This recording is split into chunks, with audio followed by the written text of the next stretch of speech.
Good morning boys and girls. हमने science के अंदर आगे जो ऑक्सीकरण की सारी रिएक्शन पढ़ी थी, ऑक्सीकरण अपचयन को पढ़ लिया था हमने कि ऑक्सीकरण क्या होते हैं, अपचयन क्या होते हैं, किस आधार पे, इलेक्ट्रॉन के आधार पे हमने पढ़ा, हाइड्रोजन के संयोग वियोग के आधार पे पढ़ा, ऑक्सीजन का जुड़ना और बाहर निकलने के आधार पे पढ़ा, और ऋण विद्युतीय तत्वों का जुड़ना और बाहर निकालने के आधार पे पढ़ा। अब हम आगे शुरू करते हैं छठे पार्ट को। पार्ट कौन सा था? 6। अब 6 में हम पढ़ते हैं उदासीनीकरण अभिक्रिया। आगे क्या पढ़ते हैं? उदासीनीकरण अभिक्रिया। उदासीनीकरण अभिक्रिया क्या होती है? देखो, उदासीनीकरण पढ़ते हैं।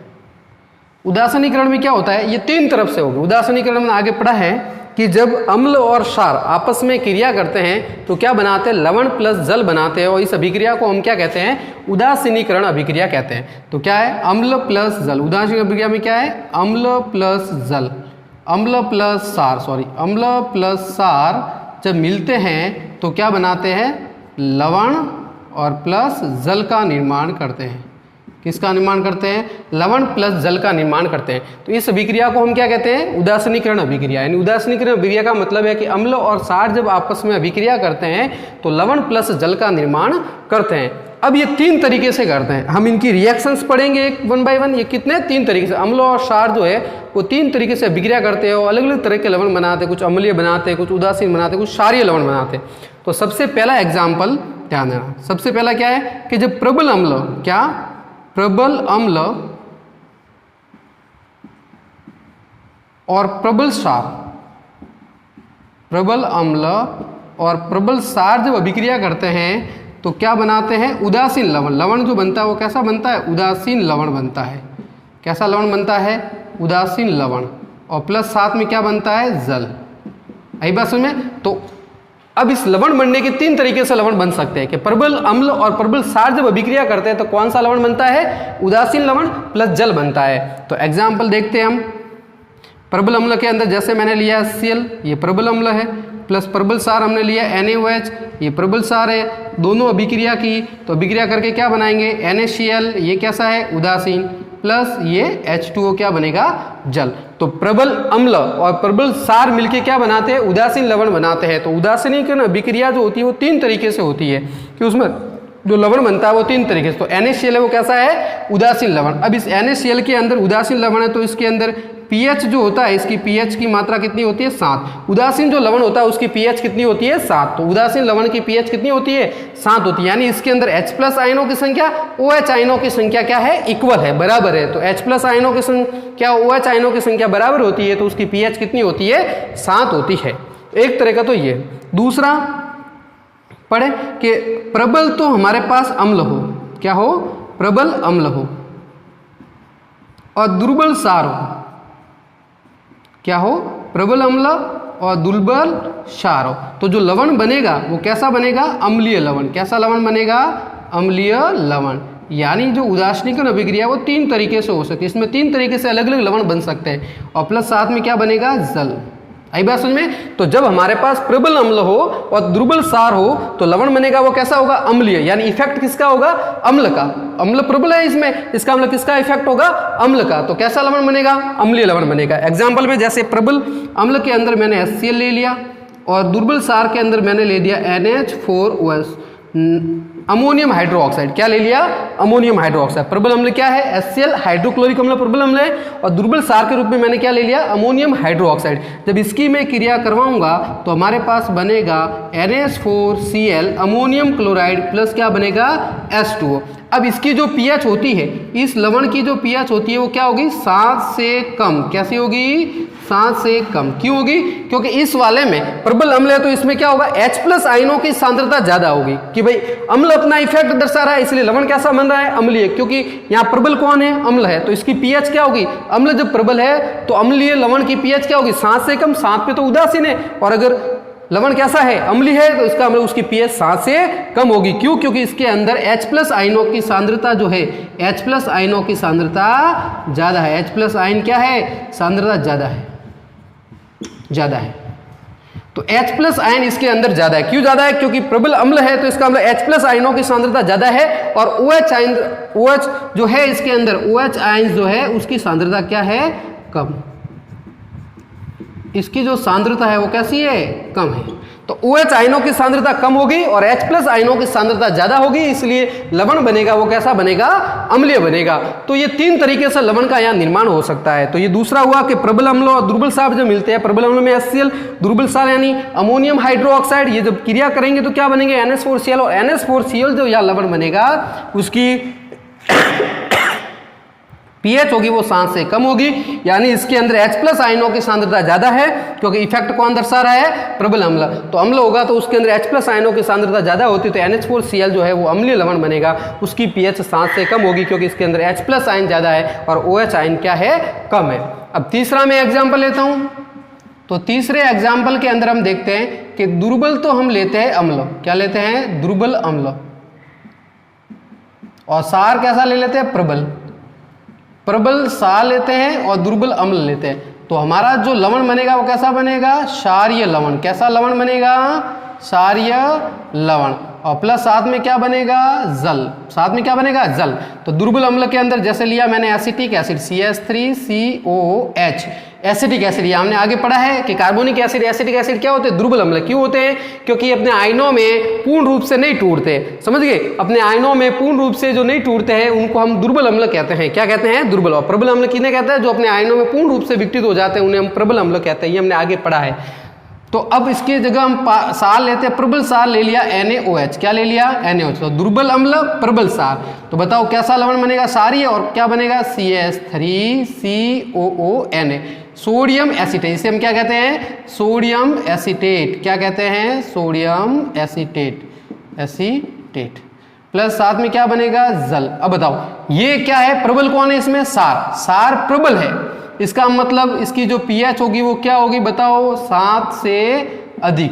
7 से अधिक, इसका मतलब क्या हो? 7 से अधिक, तो इसका मतलब इसमें OH जो आयन है, यानी 7 से अधिक है, इसका मतलब होता है क्षारीयता की ओर बढ़ता है। इसका मतलब उसमें OH आयनों की सांद्रता अधिक है और H प्लस जो आयन है वो क्या है? कम।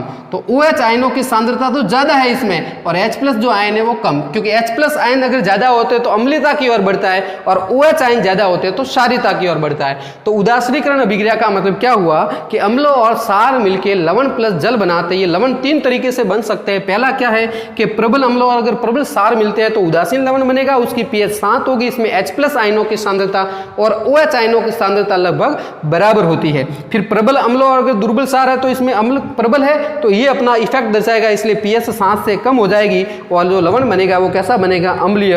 और अम्लीय लवण बनता है या प्रबल अम्ल हम लेते हैं तो उसके अंदर H प्लस आयनों की सांद्रता ज्यादा होती है और OH आयनों की सांद्रता कम होती है। फिर दुर्बल अम्ल लिया जैसे एसिटिक एसिड, और प्रबल सार कौन सा लिया? Sodium hydroxide. जब इनकी क्रिया अन्य कराई तो क्या बना? सोडियम एसीटेट, ये लवण बना, और ये कैसा लवण है? क्षारीय लवण है, और जल बना साथ में। इसकी pH क्या होगी? 7 से अधिक, क्योंकि इसमें OH आयनों की सांद्रता अधिकतम है, क्योंकि क्षार ज्यादा है स्ट्रॉन्ग, इसलिए यहाँ OH आयनों की सांद्रता ज्यादा है और H प्लस आयनों की सांद्रता कम है, इसलिए वहां पर लवण जो बनेगा वो कैसा बनेगा? क्षारीय। तो ये हुई उदासीनीकरण अभिक्रिया। कभी भी हमारे पास आए कि उदासीनीकरण अभिक्रिया एक नंबर का आता है कि उदासीनीकरण अभिक्रिया क्या है, तो हम कहेंगे अम्ल प्लस सार मिलकर लवण प्लस जल बनाते हैं, इस अभिक्रिया को हम कहते हैं उदासीनीकरण अभिक्रिया, क्योंकि इसमें बनने वाला जो अम्ल होता है वो कैसा होता है? उदासीन होता है। कब? जब प्रबल अम्ल और प्रबल सार मिलते हैं। लेकिन अगर बड़ा आ जाए तो इस तरीके से हमें इनके एग्जाम्पल लिखने हैं। आई बात समझ में? चलो अब हम पढ़ते हैं आगे। अब इसका मोस्ट इंपॉर्टेंट हम लेते हैं आगे, जो अब उत्प्रेरक चलेगा, जो एंडिंग है इस पार्ट का, क्या है? एंडिंग रूप में चलेगा उत्प्रेरक, कैटालाइस्ट।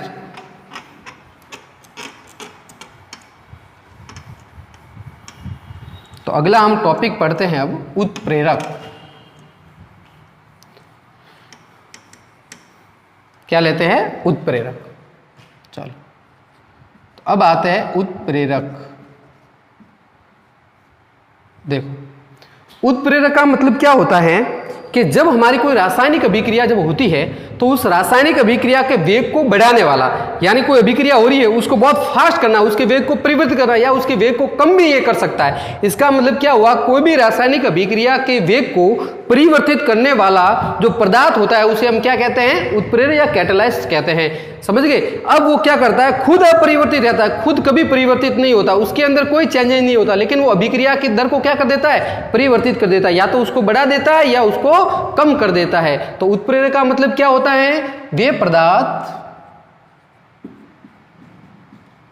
वे पदार्थ जो रासायनिक, जो खुद अपरिवर्तित रहते हैं, क्या रहते हैं, अपरिवर्तित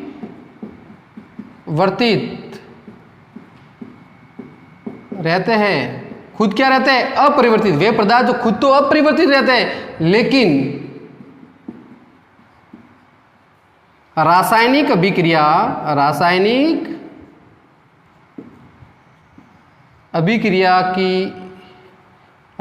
के वेग का मतलब उसको बढ़ा देते हैं, वेग को परिवर्तित करते हैं, क्या कहलाते हैं, उत्प्रेरक। तो उत्प्रेरक किन्हें कहेंगे कि वे पदार्थ जो खुद अपरिवर्तित रहते हैं, खुद में कुछ चेंजेस नहीं लाएंगे, लेकिन जो रासायनिक अभिक्रिया हो रही है अगर उसमें वो भाग ले रहे हैं तो उसकी दर को, उसकी वेग को क्या करेंगे, उसकी वेग को क्या कर देंगे, परिवर्तित करेंगे। और खुद क्या रहते हैं, अपरिवर्तित रहते हैं, मतलब खुद के अंदर कोई चेंजेस नहीं लाते हैं, खुद नहीं बदलते हैं, लेकिन उसके वेग को, उस रासायनिक अभिक्रिया हो रही है उसके वेग को क्या कर देते हैं, या तो बढ़ा देते हैं या कम कर देते हैं, यानी उसके वेग को परिवर्तित कर देते हैं। उन्हें हम क्या कहते हैं, उत्प्रेरक कहते हैं। आई बात समझ में। और इस अभिक्रिया को हम कहते हैं, और इस क्रिया को हम क्या कहते हैं, इस क्रिया का नाम, उत्प्रेरक जिसमें भाग लेता है उस क्रिया को हम क्या कहते हैं, उत्प्रेरण। क्या कहते हैं, उत्प्रेरण। ध्यान रखना कि उत्प्रेरक जो भाग लेते हैं और जो क्रिया होती है जिसमें उत्प्रेरक ने भाग लिया है तो वो अब क्या कहलाएगी, उसे हम क्या कहते हैं, उत्प्रेरण। क्या कहते हैं, उत्प्रेरण। तो भाग लेने वाले पदार्थ को उत्प्रेरक और उस क्रिया को जिसमें उत्प्रेरक ने भाग लिया है उसको हम क्या कहते हैं, उत्प्रेरण कहते हैं। इस अभिक्रिया को क्या कहते हैं, उस क्रिया को क्या कहते हैं, प्रक्रिया को क्या कहते हैं, उत्प्रेरण। तो ध्यान रखना, ये सवाल ज्यादातर पूछता है उत्प्रेरक क्या है, तो उत्प्रेरण का पूछते हैं और लड़के उत्प्रेरक का लिख देते हैं। तो उत्प्रेरक को तो ध्यान रखना, वो पदार्थ है जो उस अभिक्रिया में भाग ले रहा है, उस क्रिया को हम क्या कहेंगे, उत्प्रेरण कहेंगे। क्या कहेंगे, उत्प्रेरण कहेंगे। जैसे मैंने लिया 2KClO3, ठीक है, इसकी अभिक्रिया में हमने MnO2, क्या है, मैग्नीशियम ऑक्साइड, ये लिया, इसको हीट किया तो इससे जो KCl बन रहा है, KCl+O2, ये जो बन रहा है KCl+O2, ये हमने आगे रिएक्शन पढ़ी, ये कैसी थी, एक मंद अभिक्रिया थी। कैसी अभिक्रिया थी, मंद रिएक्शन थी। कैसी थी, मंद अभिक्रिया। कैसी अभिक्रिया थी, ये मंद अभिक्रिया, हमने आगे एग्जाम्पल पढ़ा है। तो मंद अभिक्रिया थी एक बार, जब KClO3 से KCl जब बनता है तो ये कैसी थी, मंद अभिक्रिया। अब इसमें ये हमने क्या मिला दिया, उत्प्रेरक, इसे हम क्या कहते हैं, उत्प्रेरक। क्या कहते हैं, उत्प्रेरक। ये उत्प्रेरक हमने इसमें मिला दिया और इसको जैसे ही थोड़ा हिट किया तो पहले ये रिएक्शन मंद थी, कैसी थी, धीरे धीरे चलती थी। जैसे ही हमने MnO2 यानी मैग्नीशियम ऑक्साइड को मिला, ये अभिक्रिया कैसी हो जाएगी, फास्ट, और फटाफट ये क्रिया पूर्ण हो जाएगी। आई बात समझ में। तो उत्प्रेरक का ये रोल है, क्या किया कि KClO3 से जब KCl का बनना है, एक मंद अभिक्रिया है, लेकिन जैसे ही हमने मैग्नीशियम ऑक्साइड उत्प्रेरक को इसके अंदर मिलाया तो ये अभिक्रिया कैसी हो गई, फास्टली संपन्न हो गई। थोड़ा सा जैसे हिट किया इसको तो ये अभिक्रिया क्या हो गई, पूर्ण रूप हो गई, यानी बहुत फास्ट हो गई। इसका मतलब क्या हुआ कि MnO2 ने या उत्प्रेरक का कार्य क्या है, यानी इसके वेग को क्या कर दिया, चेंज कर दिया। जो अभिक्रिया पहले धीरे चल रही थी अब वो फास्टली संपन्न हो गई। तो आप समझ गए होंगे कि उत्प्रेरक का क्या रोल है कि ये अभिक्रिया में, इस अभिक्रिया में भाग लेता है। हमने पहले भी पढ़ा है कि उत्प्रेरक को हमेशा तीर के निशान पे हम लिखते हैं। तो जैसे ही MnO2 ने इसमें भाग लिया तो ये क्रिया फास्ट होगी और KCl फास्टली में बन जाता है।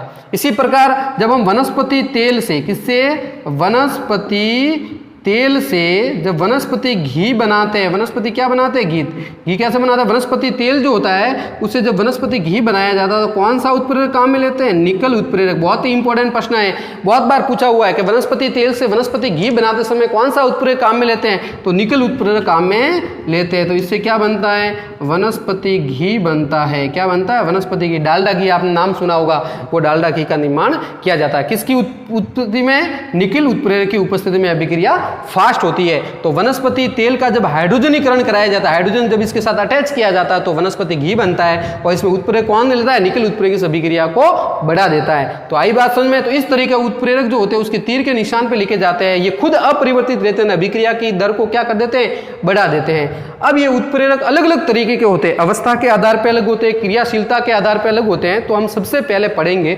अवस्था के आधार पर उत्प्रेरक के प्रकार। क्या किसके आधार पर पढ़ेंगे, अवस्था के आधार पर। तो समझ गए आप उत्प्रेरक का मतलब क्या है कि वे पदार्थ जो अभिक्रिया में भाग लेते हैं खुद अपरिवर्तित रहते हैं, लेकिन अभिक्रिया के वेग को क्या कर देते हैं, परिवर्तित बढ़ा देते हैं या फिर घटा भी सकते हैं ये। तो उसके वेग को ये क्या करते हैं, परिवर्तित करते हैं। जैसे KClO3 एक मंद अभिक्रिया है और जैसे ही MnO2 में इस उत्प्रेरक इसके अंदर मिलाऊंगा तो अभिक्रिया फास्टली हो जाएगी। और उसी प्रकार वनस्पति तेल से वनस्पति घी के निर्माण में कौन सा उत्प्रेरक काम में लेते हैं, निकल उत्प्रेरक काम में लेते हैं। तो बहुत इंपॉर्टेंट ध्यान, NI काम में लेते हैं इसके अंदर। और इस प्रक्रिया को जो उत्प्रेरक की जो ये प्रक्रिया उसको हम क्या कहते हैं, उत्प्रेरण। ये भी याद रखना कि उत्प्रेरक पदार्थ को तो उत्प्रेरक कहते हैं लेकिन इस क्रिया को हम क्या कहते हैं, उत्प्रेरण कहते हैं। अब इसको हम उत्प्रेरक के पार्ट पढ़ते हैं। तो इसके उत्प्रेरक कितने प्रकार के होते हैं, दो तरीके। किसके आधार पे, अवस्था के आधार पे कितने प्रकार के होते हैं, दो तरीके के होते हैं। तो देखो अब हम पढ़ते हैं अवस्था के आधार पे।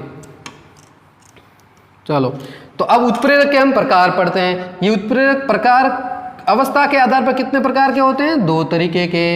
ध्यान रखना, एक तो होता है सममांगी उत्प्रेरक। क्या होता है, सममांगी उत्प्रेरक। सममांगी उत्प्रेरक ये किसके आधार पे है, अवस्था के आधार पे।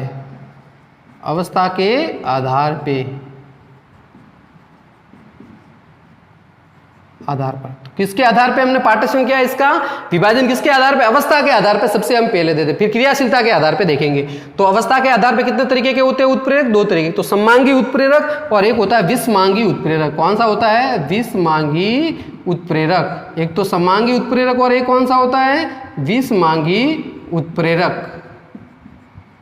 आई बात समझ में। तो इस तरीके, तो ध्यान रखना कि अवस्था के आधार पर कितने तरीके के, दो तरीके। कौन कौन सा, एक तो सममांगी उत्प्रेरक और एक विषमांगी उत्प्रेरक। अब ध्यान, सममांगी उत्प्रेरक का मतलब क्या है, सममांगी उत्प्रेरक का मतलब होता है कि जिसके अंदर अभिकारक यानी क्रिया में भाग लेने वाले, उत्प्रेरक और उत्पाद, मतलब अभिकारक, उत्प्रेरक और उत्पाद, तीनों की भौतिक अवस्था, इन तीनों की क्या है, भौतिक अवस्था। इन तीनों की भौतिक अवस्था कैसी हो, इन तीनों की भौतिक अवस्था, फिजिकल जो स्टेट है वो कैसी हो, समान। भौतिक अवस्था कैसी हो, समान हो। कैसी हो, समान हो। तो कौन सा उत्प्रेरक कहेंगे उसको, सममांगी उत्प्रेरक कहेंगे। ऐसे उत्प्रेरक जो भाग ले रहा है उसको क्या कहेंगे, सममांगी उत्प्रेरक। और इस क्रिया को क्या कहेंगे, सममांगी उत्प्रेरण। और इस क्रिया को हम क्या कहेंगे, क्रिया को कहेंगे सममांगी उत्प्रेरण। क्रिया क्या कहलाएगी, इस क्रिया को कहेंगे सममांगी उत्प्रेरण।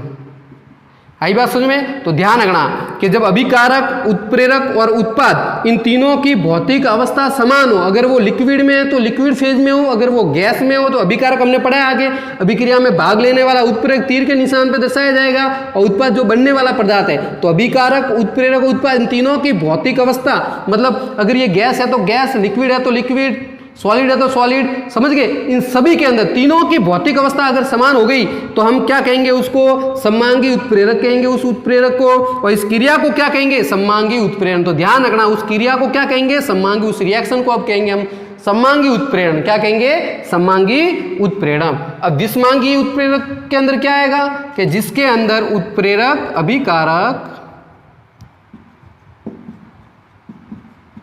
अभिकारक व उत्प्रेरक की भौतिक अवस्था, अभिकारक व उत्प्रेरक की भौतिक अवस्था असमान हो। क्या हो, भौतिक अवस्था असमान।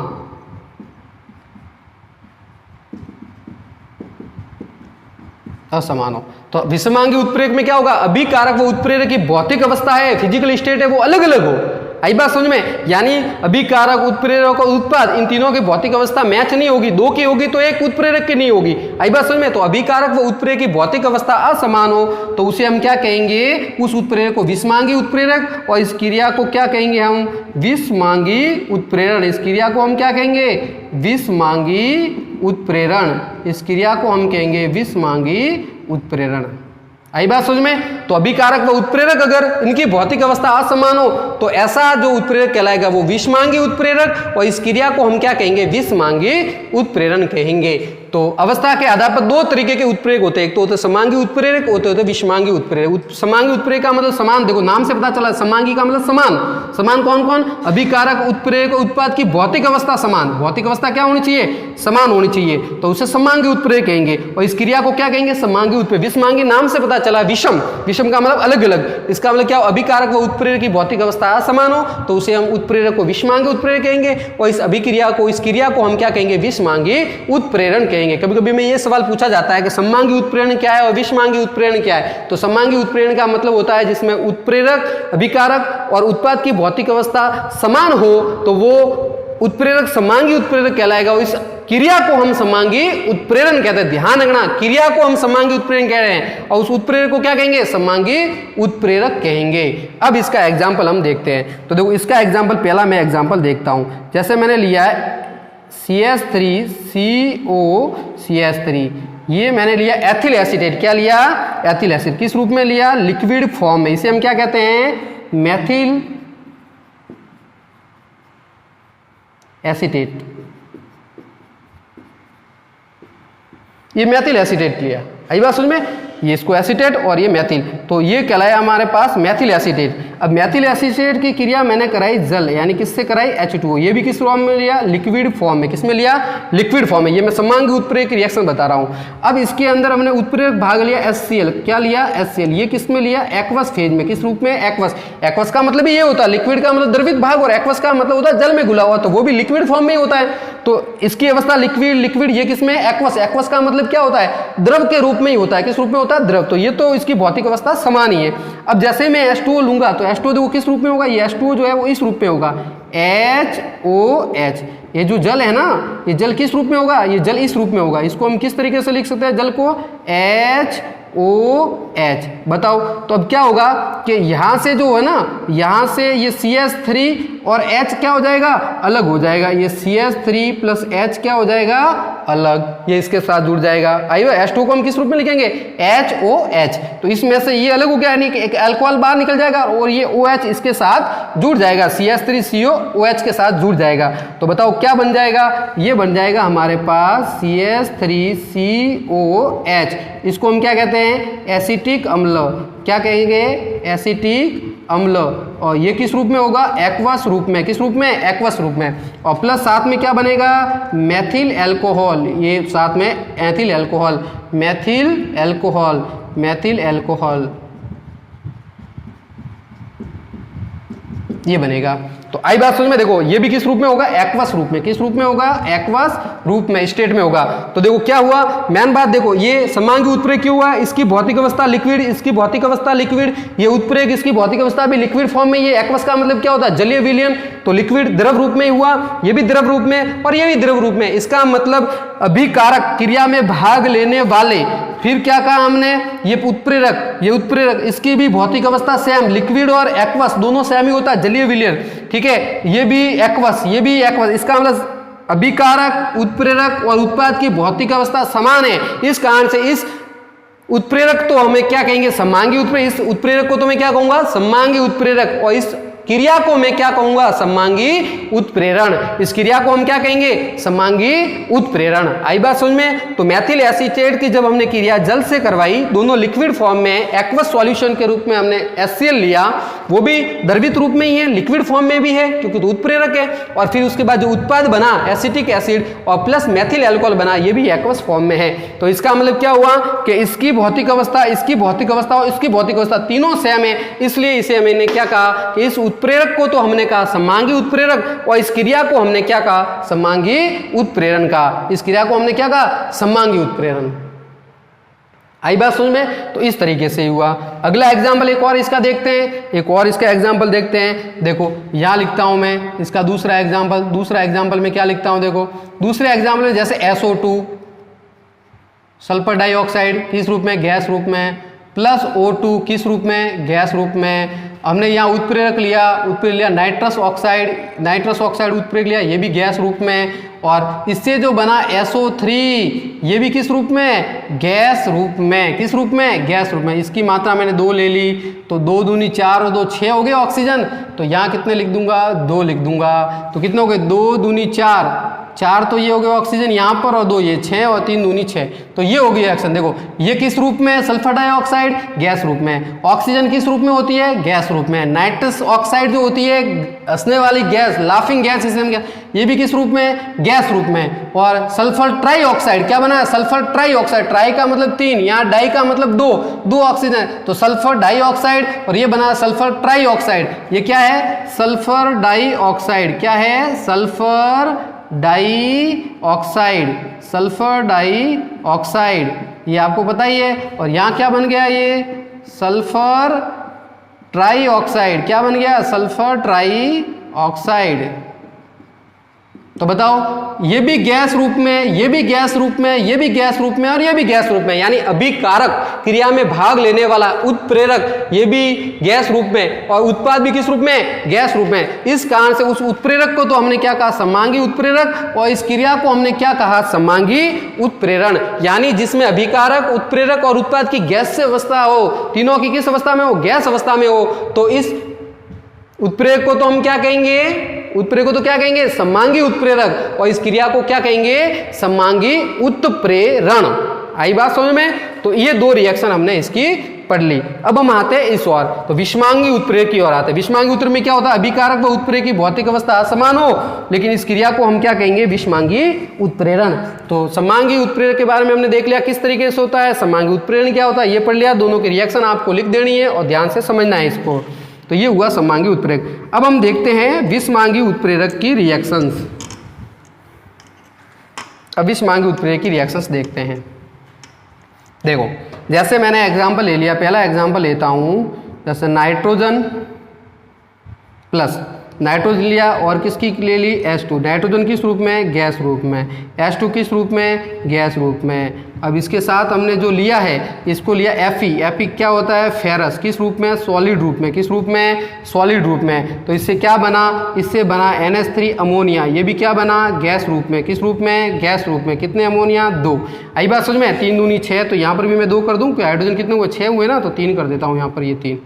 तो देखो नाइट्रोजन गैस रूप में, हाइड्रोजन गैस रूप में, फेरस, यहाँ उत्प्रेरक कौन लिया, फेरस, किस अवस्था में, सॉलिड। फेरस लोहा किस रूप में होता है, सॉलिड रूप में होता है, ठोस रूप में होता है। ये ठोस रूप में, ये गैस रूप में, और अमोनिया बना वो किस रूप में है, गैस रूप में। तो बताओ क्या अभिकारक और उत्प्रेरक की भौतिक अवस्था समान है, नहीं। ये ठोस रूप में है, सॉलिड रूप में है, ये गैस रूप में है। तो क्या लिखा है, अभिकारक और उत्प्रेरक की भौतिक अवस्था असमान हो, तो ये गैस रूप में है और ये सॉलिड रूप में है। इस कारण से इस उत्प्रेरक को मैं क्या कहूंगा, विषमांगी उत्प्रेरक, और इस क्रिया को मैं क्या कहूंगा, विषमांगी उत्प्रेरण।